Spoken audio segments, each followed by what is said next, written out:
الحمد لله كفى وسلام على عباده الذين اصطفى أما بعد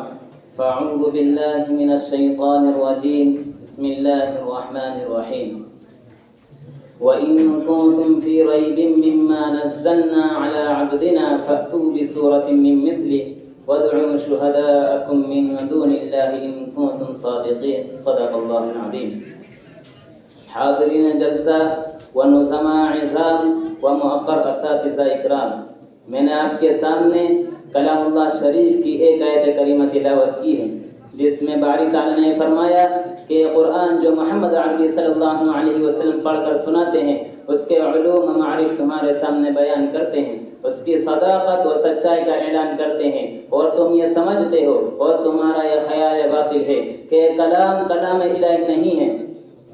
اور تم میرے حبیب کو جھٹلاتے ہو، جیسا کہ تم میں سے کہنے والے کہتے ہیں اگر ہم چاہتے تو اس جیسا کلام ہم بھی پیش کر دیتے۔ تو آؤ، تمہارے لیے راستہ صاف ہے، تم بھی انسان ہو، تم بھی اسی خطے کے رہنے والے ہو، تم بھی فصاحت و بلاغت کے ماہر ہو، تمہارے چھوٹے چھوٹے بچے بھی سخن فہم اور نکتہ رس ہوتے ہیں، تم نظم و نثر کے استاد ہو، نیز ان تمام صفات میں ماہر فن ہو، تو تم اس جیسا قرآن پیش کر دو۔ پھر آگے اور چیلنج کیا گیا، ارشاد ربانی ہے، قل لئن اجتمعت الانس والجن على ان ياتوا بمثل هذا القران لا ياتون بمثله ولو كان بعضهم لبعض ظهيرا۔ اے نبی صلی اللہ علیہ وسلم، آپ اعلان کر دیجئے کہ کائنات کے تمام جن و انس جمع ہو کر اس بات کی کوشش کریں کہ وہ اس جیسا قرآن کریم لے آئیں تو نہیں لا سکتے، اگرچہ ایک دوسرے کی مدد ہی کیوں نہ کریں، غرض ہے کہ تمام کائنات مل کر سر جوڑ کر بیٹھ جائے تو بھی قرآن کریم کی نظیر پیش کرنے سے قاصر ہے۔ میرا عزیز دوستو، یہ ایک چیلنج تھا دشمنان اسلام اور قرآن کے لیے، یہ ان کے لیے ایک ذری موقع تھا جو اسلام کا چہرہ مست کرنے کی ناکام کوششیں کر رہے تھے، لیکن جب قرآن نے دعویٰ دائر کیا تو ان دشمنان اسلام کے چہروں پر ہوائیں اڑنے لگیں۔ وہ سب ماہرین فن، فصاحت و بلاغت میں اپنا جواب نہ رکھنے والے حیرت میں پڑ گئے، کسی نے بھی اس چیلنج کو قبول نہ کیا، سب کی زبانیں گم ہو گئی۔ پھر حق تعالیٰ شانہ نے نیچے اتر کر فرمایا،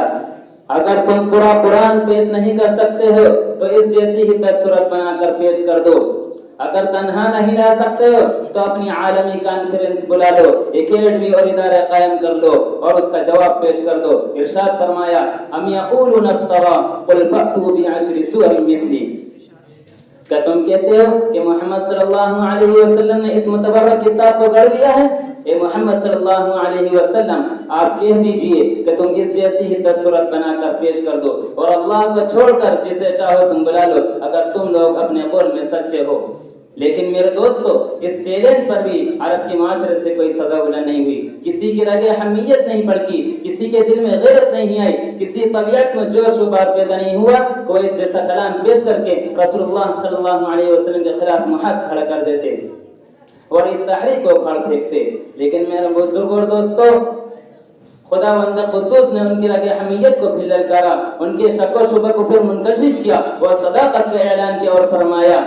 وَإِن كُنتُمْ فِي رَيْبٍ مِّمَّا نَزَّلْنَا عَلَىٰ عَبْدِنَا فَأْتُوا بِسُورَةٍ مِّن مِّثْلِهِ وَادْعُوا شُهَدَاءَكُم مِّن دُونِ اللَّهِ إِن كُنتُمْ صَادِقِينَ۔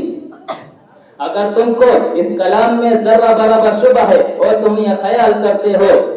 اگر تم کو اس کلام میں ذرہ برابر شبہ ہے اور تم یہ خیال کرتے ہو کہ محمد صلی اللہ علیہ وسلم نے اسے بنا کر لائے ہیں، تو تم اس کے مثل ایک ہی صورت بنا دو اور اپنے معبودان باطلہ کو ساتھ لے لو اور ان کا تعاون لے کر تمام قوم کو مجتمع کر کے انفراد نہیں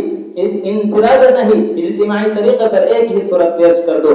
سامعین کرام، ان تمام دعووں کے بعد بھی تمام کے تمام کفار و مشرکین کے قلم اور زبانیں قاصر ہیں، اور کلام اللہ شریف کی ایک آیت مبارکہ کے مثل ایک جملہ بھی یا ایک صورت بھی پیش نہ کر سکے۔